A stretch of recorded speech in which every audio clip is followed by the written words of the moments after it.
യാഗത്തിൻ്റെ പ്രതീകാർത്ഥം, symbolic meaning, ഒരാളിൻ്റെ അധ്വാന ഫലത്തിൻ്റെ ഒരംശം ദൈവത്തിന് സമർപ്പിക്കുന്നത് അയാളുടെ സമർപ്പണത്തെയാണ് സൂചിപ്പിക്കുന്നത്.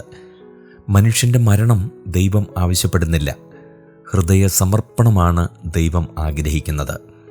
അത് ഇസഹാക്കിനെ യാഗം കഴിക്കാൻ അബ്രഹാമിനോട് ആവശ്യപ്പെട്ടതിലൂടെ യഹോവ ഇസ്രായേല്യർക്ക് മനസ്സിലാക്കി കൊടുത്തു. അശുദ്ധനും പാപിയുമായ മനുഷ്യന് വിശുദ്ധനായ ദൈവത്തിന് സ്വയം അർപ്പിക്കുവാൻ കഴിയുകയില്ല.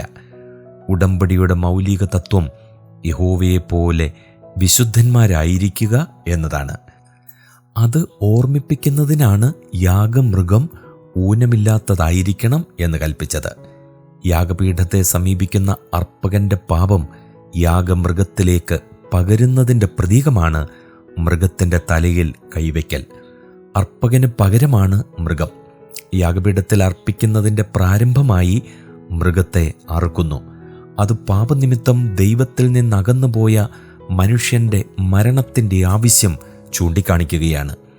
യാഗമൃഗത്തിൽ നിന്നും രക്തമൊഴുകുമ്പോൾ അതിൻ്റെ ജീവൻ ശരീരത്തിൽ നിന്ന് വേർപെടുകയും രക്തം ജീവൻ മൂലമായി പ്രായശ്ചിത്തമാവുകയും ചെയ്യും.